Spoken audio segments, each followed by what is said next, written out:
Hey there, how you doing? Charlie Winters here with horse racing tips for Monday, the 19th of August. Well, Sunday, it could have been so much better. I don't know if you realise, but Berry Edge was the last runner that we had, paying first five, and it came sixth at 14 to 1, I believe it was. The first three came placed.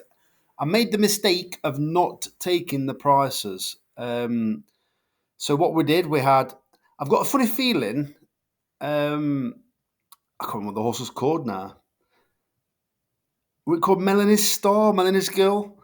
I'm sure it was 33 to 1 at one point. I think it returned 9 to 1. But I know I definitely saw 22s. And it returned 9 to 1.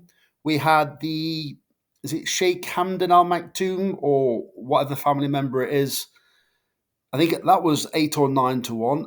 And it actually touched 3 to 1 at one point. And then we had the first runner, which was Air Show. Always pretty much nine to two, 4 to 1. In my opinion, it was travelling really well, coming around the bend. I wouldn't say it doesn't stay 7 furlong. I would say it's not as effective over 7 furlong. It just seemed to see the race out without like finishing strongly. It like just carried on. That's not the best explanation. Anyway, let's get on to. So I think if you didn't take the prices, sorry, I think if you did take the prices, it could well have been a winning day. But let me get into it anyway. I'm not claiming a winning day because I lost on the day. I think it was £4.68 returned out of £6. So as you can see, I haven't placed a bet yet, and you know why? Because it's free bet day on Monday, so I should be waiting for that. So it's a £7.50 each way bet, not each way bet. £7.50 stake in total. I'll probably I don't know. I'll place so much. I'll probably place one £2.50. Basically, sorry, I'm getting. It's going to be in each way lucky 15, no matter what. In fact, I'll decide once I've gone through them. So let me get into it. So the first selection is Turner Girl at 9 to 1 in the 215 at Catterick, paying four places instead of three. I think that's a fair price. So, what I think and what needs to happen is this horse can race prominently, but I'm seeing a lot of pace in the race. There's a couple of front runners, but there's also a couple of runners that can be slowly away and then pull hard and take themselves to the front. If they could potentially, because at Catterick they always seem to go crazy. I'm thinking if it's too fast a pace, this horse has shown some decent form when it's been like held up mid division. However, this horse also has a tendency to be keen and race prominently. I do believe that Ed Dunlop, I think it's his son, it's William Dunlop. So I don't think he's had a winner yet. Or if he has had a winner, he's not had many. And I'm thinking that they're trying to give him a winner because one of the rides that I saw him ride for recently, I think it was his mum or it was a Mrs. Dunlop. So I'm guessing it's either his grandma, his auntie, or his mum. So I think they're desperate to try and put some points on the board in the amateur race, the amateur rankings. Because I know there is a competition. Because I think that Stephanie Dory, who rides in this race, she's in the first two at the moment in the league. But I do think Turner Girl, I would much rather see it be mid division and track the pace. You know, like be off the pace, but like keep an eye on it, rather than being involved in the pace. And I think it'll run a much better race.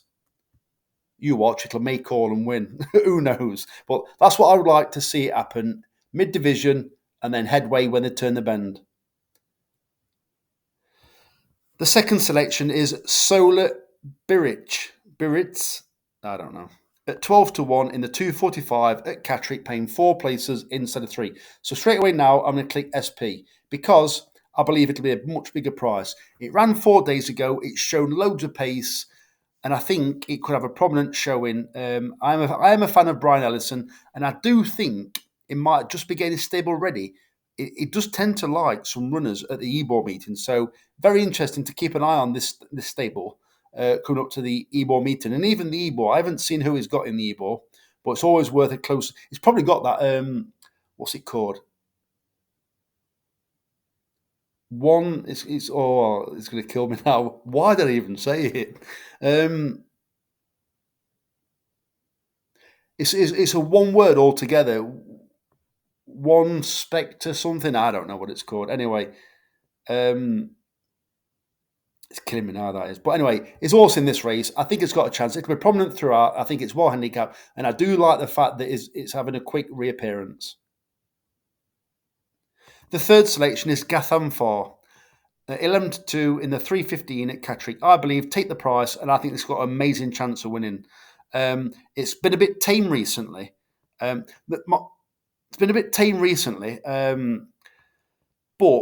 the last two times it's run at Catterick, and I'm not talking 5 years ago, I'm talking, I think, 4 and 5 runs ago, which is, I think it was about 2 or 3 months ago. It was beaten half a length in one race and 3/4 length in another race. This kind of track plays massively to Ghathanfar's running style. Ghathanfar likes to bowl along in front and absolutely have a burn up. Well, it's well known for doing that at York, and actually it ran some good form a few years ago at York. And also, I believe it ran a decent race. It won a decent race, or ran well in a decent race at Pontefract either last year or the year before. It's blessed with plenty of early pace, and I think if it gets an easy lead, it'll be ridiculously hard to beat. I'm sticking with my free bets, so I won't be having a single on it. But out of the 4 horses, I'm pretty strong on Ghathanfar. You watch. And finally, Mutanarsek.